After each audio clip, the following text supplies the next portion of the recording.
היום אני אלמד אתכם איך לכתוב בעברית, בוואטסאפ, במייל, לא משנה איפה, והבן אדם, הצד השני, יקבל את זה בשפה שלו. כדי לבצע את זה אנחנו נשתמש במקלדת ג'יבורד של גוגל. אם אין לכם את המקלדת הזאת, צריך להוריד אותה כמו כל אפליקציה מחנות האפליקציות מהגוגל פליי. אני אשים לכם קישור בתיאור הסרטון להורדה. אחרי שמורידים ומתקינים את המקלדת, צריך להגדיר אותה כמקלדת ברירת המחדל בטלפון. אני מדגימה פה את התהליך בוואטסאפ. בדוגמה הזאת אני שולחת לעצמי, אבל כמובן תדמיינו שזה נשלח לבן אדם שדובר שפה אחרת. אז איך אנחנו משתמשים בזה? במקלדת של ג'יבורד יש כלי תרגום מובנה. אנחנו פותחים את המקלדת ולוחצים למעלה על הריבועים האלו, פה בצד. ואז יש לנו פה את סמל התרגום. אנחנו לוחצים עליו. בהודעה שמופיעה כאן נעשה אישור.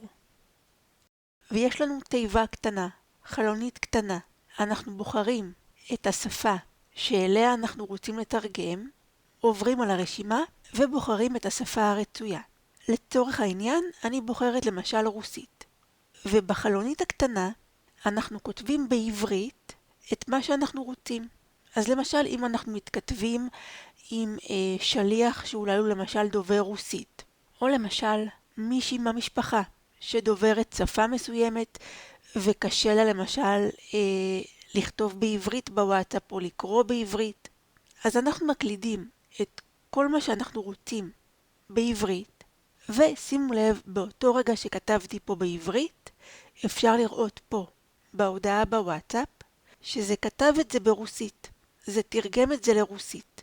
כל מה שנשאר לי זה פשוט לשלוח, והבן אדם בצד השני מקבל את ההודעה ישירות בשפה שלו. בדוגמה הזאת, ברוסית. זה חוסך המון אי הבנות, וזה עושה את החיים הרבה יותר קלים. במקום לפתוח אפליקציות תרגום, להעתיק ולהדביק, אנחנו עושים הכל בעזרת המקלדת של גוגל.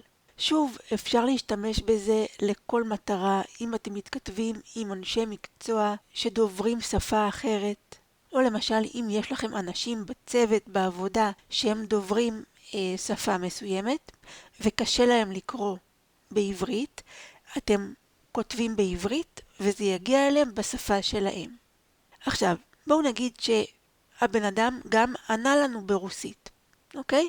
יכול להיות שהוא פשוט כתב ברוסית.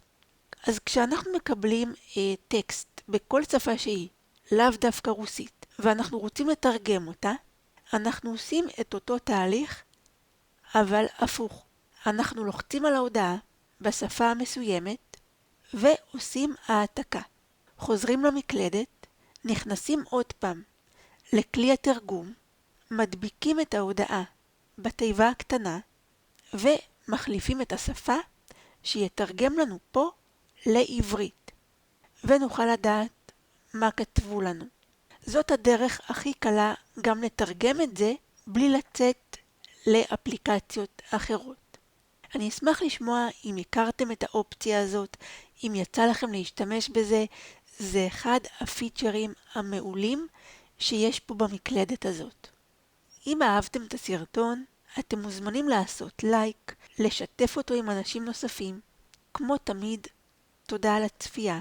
שיהיה לכם יום נפלא, וניפגש בסרטון הבא.